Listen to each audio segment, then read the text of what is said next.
Friends, after studying revaluation account and it's journal entries, आखिरी पढ़ाऊ मैं आपको आखिरी इलस्ट्रेशन बोर्ड पे करके बता रहा हूं और ऐसा इलस्ट्रेशन और सम आपके होमवर्क में होगा। अब सोचेंगे सर इसमें वैरायटी क्या है? Only one. Instead of making journal entry, मतलब इसमें जर्नल एंट्री नहीं पूछी है। पहले तो अपने को रिवैल्यूएशन अकाउंट ही बनाना है एज इट इज, और अब हमें बनाना है new balance sheet after change. तो फर्क क्या होगा नए बैलेंस शीट में? अगर सेम असेट्स बड़ी हो तो वो प्लस कर देंगे, घटी हो तो माइनस, लायबिलिटी बड़ी हो तो वो भी प्लस, घटी हो तो माइनस। और आप कहेंगे सर किसी में कोई चेंज ही नहीं हुआ तो एज इट इज, मतलब फंडा ये है यारो, changed assets and liabilities by changed values and unchanged assets and liability by which value? Unchange. मतलब जिनमें चेंज हुए वो चेंज के साथ, और नहीं हुए वो एज इट इज आएंगे और अपन और एक फंडा से जाएंगे। हम साइमल्टेनियस एक साथ इफेक्ट दे देंगे। For an example, land 1 lakh है और उसे 50,000 से इंक्रीज करना है, तो फायदा या नुकसान? फायदा 50,000 से, तो हमने क्रेडिट पे लिखा 50,000। ओल्ड लैंड 1 लाख, 50,000 से इंक्रीज हुआ तो लैंड की नई वैल्यू 1,50,000, तो उसे एसेट्स पे लिख लो ना। पर अपन साथ साथ इफेक्ट यहां पे भी देते रहेंगे।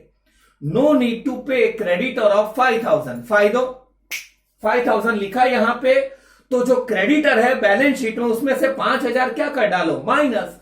अहियां लगता जाओ ने, मतलब अपन भेगी साइमल्टेनियस एक साथ इफेक्ट कहां पे देते जाएंगे? ओ शिट, बैलेंस शीट जिसके दो साइड्स होते हैं, कैपिटल एंड लायबिलिटी, और यहां का साइड क्या होता है? असेट्स। मैंने रब बनाया फेयर, तो अपन पढ़ने जा रहे हैं आज का आखिरी इलस्ट्रेशन नंबर 9, और ऐसा ही और एक सम, वो आपका आखिरी होमवर्क होगा शायद तक सम नंबर 12, वो मैं एंड में बता दूंगा। We are moving towards last illustration of the day, illustration 9। Pause लेंगे। फ्रेंड, मैंने डेमो रेडी करके रखा है। ये रिवैल्यूएशन अकाउंट एक ही पेज पे बना देना, नीचे बैलेंस शीट। इस इलस्ट्रेशन या सब में बोला ही नहीं है कि मेक जनरल एंट्रीज, तो जनरल एंट्री नहीं आएगी। देखिए क्वेश्चन में इलस्ट्रेशन कौन सा है? नंबर 9। क्या बोला है क्वेश्चन में? एंड में पढ़े। They decided to have the revaluation of firm's assets and liabilities from the following information: prepare revaluation account and balance sheet after revaluation in the and balance sheet after revaluation, मतलब plus minus minus, ऊंच नीच, नीच ऊंच के बाद वाला balance sheet. Okay, मतलब general entry बोला ही नहीं तो करियो मत। चलो डायरेक्ट जाते हैं और वो चेक कर लो। वो रेशियो में ऊपर भी एक रेशियो और नया रेशियो दोनों है। तो फ्रेंड, हमें जो नया रेशियो लेटेस्ट डेट को रखा उसे ध्यान में रखना है, या ओल्ड वाले रेशियो को? ओल्ड। क्या है ओल्ड रेशियो? 5:3। 5 मतलब दो ही पार्टनर्स है, 5:3। श्योर ना? मतलब मैं रेशियो भेजे में रखूंगा 5:3। चलिए पहला एडजस्टमेंट रिवैल्यूएशन का। Land and building value is to be increased by 25%. Land और बिल्डिंग को 25% से क्या करेंगे? इंक्रीज। फायदों के नुकसान? फायदों। तो वो क्रेडिट पे आएगा ना रिवैल्यूएशन की। लैंड एंड बिल्डिंग सेपरेट है या एक साथ है? साथ। तो यहां पे मैं लिखूंगा by land and building, original value 2 lakh. तो 2 लाख के 25% बढ़ाने हैं। 2 लाख के 25% 50,000। श्योर? फ्रेंड, कोई भी अमाउंट के 25% निकालने तो कैसे? कोई भी अमाउंट के 50% निकालना हो तो आप क्या करते हैं? हाफ। तो 25% निकालने हो तो हाफ का हाफ करे तो 50%, और हाफ का भी हाफ करे तो 25%। 2 लाख का आधा 1 लाख, 1 लाख का आधा 50,000। डायरेक्ट कैलकुलेशन करना हो तो ओके। रुको, अब मैं क्या करूं? साथ में यहां पे इफेक्ट देखिए। ओल्ड बैलेंस शीट में यहां पे है ना, असेट साइड पे लैंड एंड बिल्डिंग। क्या है लैंड एंड बिल्डिंग की न्यू वैल्यू? 50,000, या 2 लाख में 50,000 प्लस, तो उसमें आउटर में वैल्यू आएगी 2,50,000। यहां पे नहीं वैल्यू, कोई डाउट हो? अब आप टेक्स्ट में देखिए, वो लोग टेक्स्ट में ऐसा दिखाते हैं, 2,00,000 ओरिजिनल वैल्यू, 50,000 से इंक्रीज तो 2,50,000 ऐसे है। फ्रेंड मैं ये कहता हूं इसमें कोई काम नहीं, हम डायरेक्ट जाएंगे। ये सिर्फ आपके लिए शो करा है जिसका ट्यूशन नहीं हो, गाइडलाइन अवेलेबल नहीं हो, मतलब आपको ऐसे सेपरेटली प्लस या माइनस, हाँ लेंदी हो, बैकडेव रिजर्व तब दिखा है। आपने डायरेक्ट 2.5 लाख राखशो, पहली इफेक्ट में कोई डाउट हो, साथे इफेक्ट आपशो जो डे रहे जो राज। Next, furniture value is to be decreased up to 90%. Furniture की वैल्यू 90% तक ले जाओ, मतलब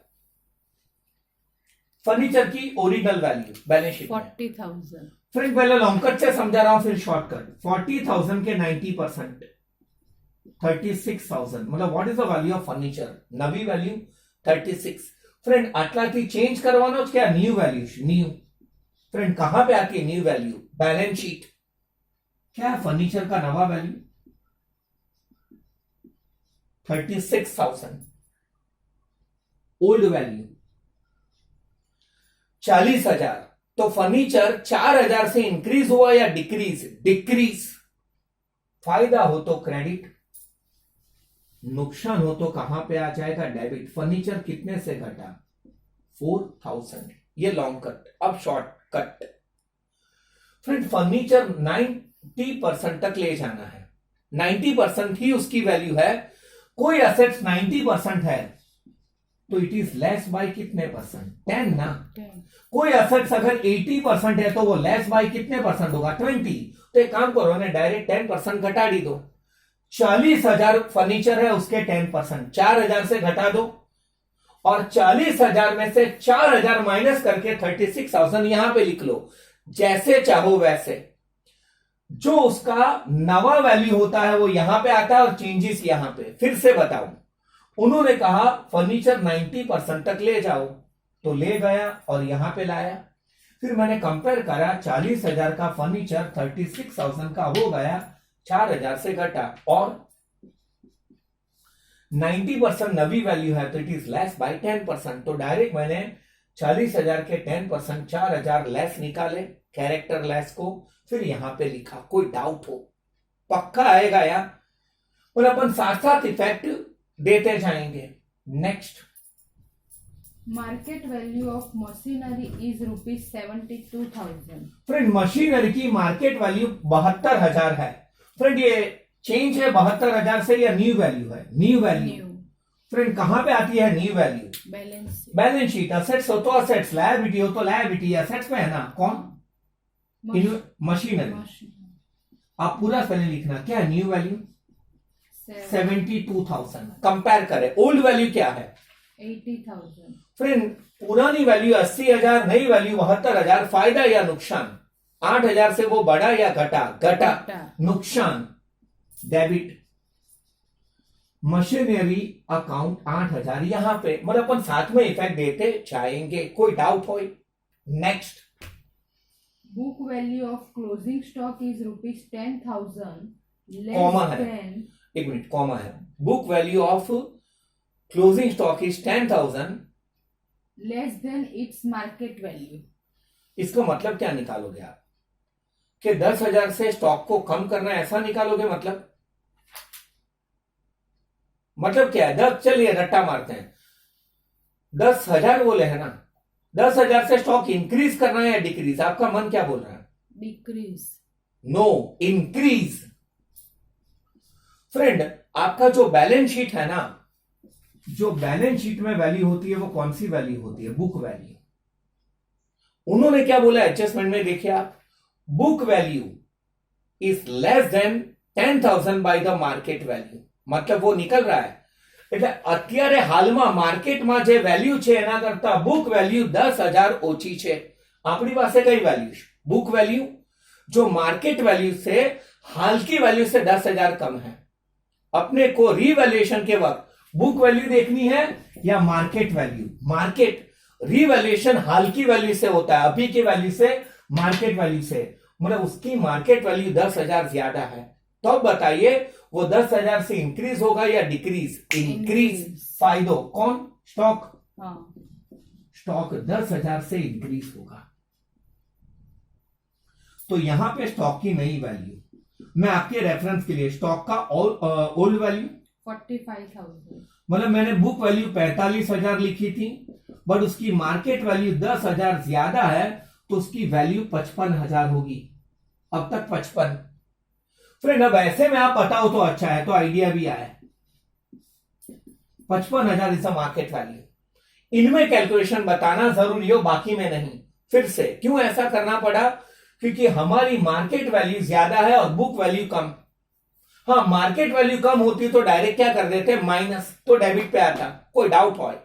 ध्यान थी वांचू અને प्रैक्टिकल जो होता है, अब घड़ी का फायदा हो तो क्रेडिट और अब घड़ी का नुकसान हो तो डेबिट। नेक्स्ट, to keep एक मिनट, ये तो अब घड़ी का मतलब ऐसे होगा कि अब दुकानें खुलने वाली है तो किसी ने स्टॉक करके रखा हो कि अब ज्यादा मिलेंगे, तो उसका अब घड़ी का नुकसान है, लॉस में जाएगा भाई। फिर to keep total bad debt reserve rupees 3,600 on debtors. मतलब अभी मुझे डेटर्स के ऊपर बैड डेट रिजर्व 3,600 नया रखना है। शायद पुराना भी बीडीआर होगा, लेकिन अब नया जो रखना है वो, मतलब फ्रेंड पहले नई बात करते हैं। डेटर्स की वैल्यू क्या है बीडीआर माइनस करने से पहले? 30,000, वो इनर। ओल्ड बीडीआर क्या है? 1,500, उतना रखना है या नया बीडीआर? न्यू आएगा ना यहाँ पे, कितना? 3,600। डिस्काउंट रिजर्व नहीं है ना एडजस्टमेंट में, एडजस्टमेंट।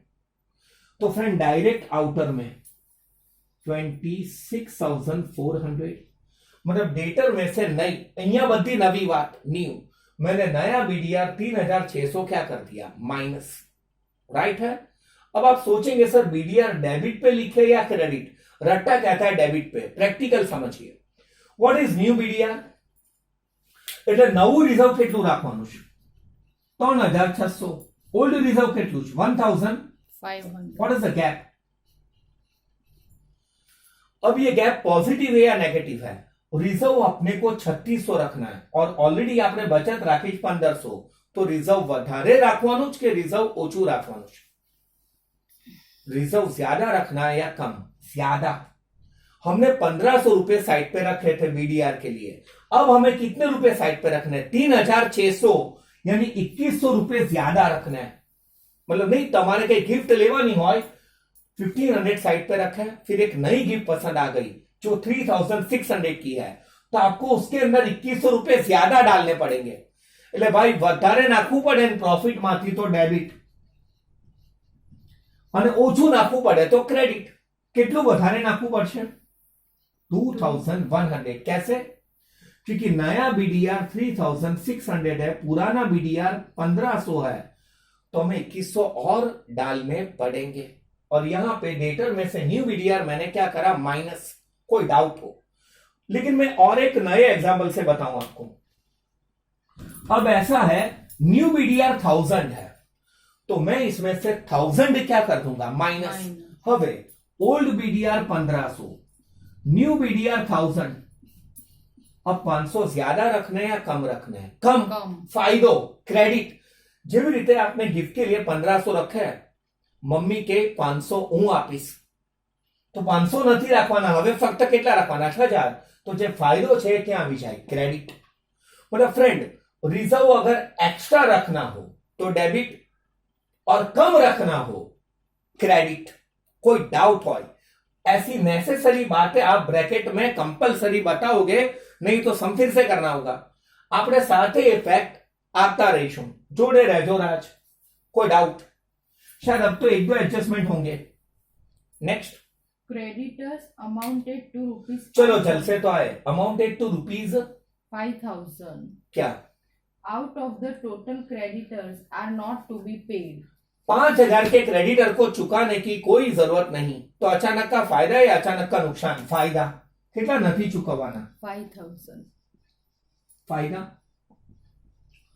तो साथ साथ क्रेडिटर की इफेक्ट भी दे देना लायबिलिटीज पे। वो यहां पे कैपिटल या उसका गैप छोड़ देंगे, लायबिलिटी। पुराने क्रेडिटर्स 35,000. में से 5,000 नहीं चुकाने तो डायरेक्ट आउटर में कितने आ जाएंगे, 30। जहां पे आपको लगे वहां पे प्लस माइनस करना, वरना नहीं। बोला अब मुझे क्रेडिटर को 30,000 ही चुकाने हैं। असेट्स या लायबिलिटी इंक्रीज हो तो उसमें प्लस कर लेना, डिक्रीज हो तो उसमें से minus. Next, Unrecorded interest on bank overdraft is उतारी। rupees 4,500. वेट, अचानक से हमें याद आया कि अपने को ओवरड्राफ्ट बैंक से एक्स्ट्रा पैसे विड्रॉ कर रहे थे, उसके ऊपर इंटरेस्ट भरना बाकी है। अचानक का बुच कहां पे आएगा? डेबिट। इन्हें कहते हैं आउटस्टैंडिंग इंटरेस्ट ऑन ओवरड्राफ्ट। કેટલું વ્યાજ ઓવરડ્રાફ્ટ પર ચૂકવવાનું બાકી છે? 4,500. ये अचानक का नुकसान कहां पे आया? डेबिट। और ये चुकाना बाकी है। फ्रेंड, मैंने आपको जर्नल एंट्री में कहा था ये लायबिलिटी है या असेट्स है? लायबिलिटी। यहां पे outstanding interest on overdraft payable liability पे आते हैं ना। कितना? टैक्स में कभी कभार वो लोग क्या करते हैं, इसको ओवरड्राफ्ट के अंदर भी प्लस करते हैं। ऐसा करा है उन्होंने? चेक। टेक्स्ट में उन्होंने ओवरड्राफ्ट लिखा होगा, उसमें 4,500 इंटरेस्ट प्लस कर दिया होगा। अलग रखे तो अच्छा है। फिर से अचानक का बुच डेबिट, और अगर वो पेएबल है तो लायबिलिटी, रिसीवेबल है तो वो कहां पे? असेट्स। है कोई और एडजस्टमेंट? नहीं. ओके फ्रेंड, अगर ऐसा होता रिसीवेबल इनकम तो क्रेडिट, और रिसीवेबल है तो वो कहां पे आ जाता? असेट्स। फ्रेंड, यहां तक कोई डाउट हो? हमने सारी एंट्री मार दी पक्का। अब क्या करें बताओ, मैं कंफ्यूज हूं। Total. यस, देखिए किस तरफ का टोटल ज्यादा है। टोटल 65, इसी तरफ का टोटल ज्यादा लग रहा है। चलिए टोटल मारते हैं। और क्रेडिट साइड का टोटल ज्यादा तो प्रॉफिट, डेबिट साइड का टोटल ज्यादा तो लॉस। और यहां पे दो ही पार्टनर हैं। 65,000 ना? हाँ. 65,000 इनमें से ये सारे टोटल को माइनस कर लो। 46,400. और दो ही पार्टनर है। उस रेशियो 3:2 कहा था आपने? 5:3. पक्का ना? हाँ. मतलब 46,400 इंटू 5/8 एंड 46,400 इंटू 3/8। या तो एक अमाउंट लिखने का, फिर इसमें से ये माइनस कर ले तो ये मिल जाएगा। क्या आ रहा है? प्रॉफिट 29,000. और सेकंड का 1,700. 4,000. 17,400। फ्रेंड, यहां तक कोई डाउट? श्योर। अब हमें बैलेंस शीट कंप्लीट करना है। मुझे बताओ, प्रॉफिट से पार्टनर्स का कैपिटल इंक्रीज होता है या डिक्रीज? इंक्रीज। मतलब प्रॉफिट होगा तो कैपिटल में प्लस हो जाएगा, और लॉस होगा तो वो कैपिटल में माइनस। आना માટે कैपिटल अकाउंट बनाने कोई काम नहीं। बट बैलेंस शीट देखो, समझ में आया जो मैं बोल रहा हूं? They have given two capital, एक कैपिटल अकाउंट और एक करंट अकाउंट है। My right? इलस्ट्रेशन में, क्वेश्चन में लाइए।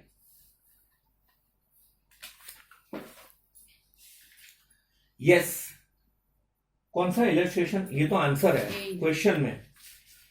Page number 125। दो अकाउंट है, एक कैपिटल अकाउंट और एक करंट। ये रहा फ्रेंड। तो प्रॉफिट की मतलब इफेक्ट कहां पे दी जाएगी? Current account. मतलब फ्रेंड, याद आया अपना पहले वाला चैप्टर पार्टनरशिप अकाउंट? बाकी बધી इफेक्ट फिक्स कैपिटल में आवे के करंट अकाउंट में? करंट। प्रॉफिट हो तो करंट में प्लस, और लॉस हो तो करंट में से माइनस। तो पहले काम करते हैं, करंट अकाउंट लिख लेते हैं। चलो बाकी की सारी इफेक्ट में ऐसे लिख रहा हूं रेड मार्कर से। करंट अकाउंट, पहले का नाम हार्दिक. एच, उसका